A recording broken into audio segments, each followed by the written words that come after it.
अस्सलाम वालेकुम रहमतुल्लाहि व बरकातहू जी। मैं करी अतीक अपने YouTube channel Atiq Rafiq TV तो अज बकरियां दिखा रहे हैं। साड़ियाँ माशाल्लाह लूसन वाधू आ तो असीं ना इन्हां नूं लम्मा ही पाईदा, लम्मा करदे तो खराब। बहरहाल ये है कि कुछ कुतरिया नहीं, अज लेट हो गए, बारिश वगैरह हुई सी ते बकरियां जिहड़ियां जी मौसम चेंज होया माशाल्लाह हुण काफ़ी इन्हां दी सेहत सूहत ठीक आ। छोटे बच्चे ही वाहवा इन्हां दी सेहत बन गई, बिल्कुल ठीक आ। जिहड़ा काला बकरा इहनूं 2-3 दिन तो मोक लगी सी। पहलां तां असीं इहदी एड्डी कोई ट्रीटमेंट नहीं कीती, 1-2 दिन फिर नो स्कोर दवाई जिहड़ी है वो सुबह भी दित्ती, हुण भी दित्ती। उम्मीद है इंशाअल्लाह ना बेहतर हो जाऊगा, काफ़ी बेहतर हो गया। ते ऐ वा जी एक बकरी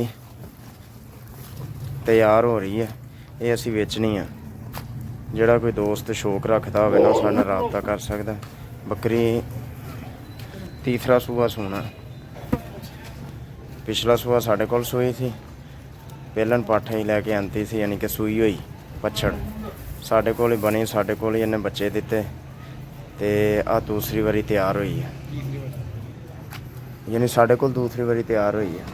ते असीं सेल करनी, ਜਿਹੜੇ दोस्त शौक रखते होण लैन दा ते असीं उन्हां नूं ना मकबूल जी कीमत 'ਚ दे दांगे। डिमांड असीं इहदी करदे हां 55,000 ते बाकी ਜਿਹੜਾ कोई कहूगा फिर उहदे नाल ना इंशाअल्लाह जिन्नी प्यार मुहब्बत होई कर लांगे।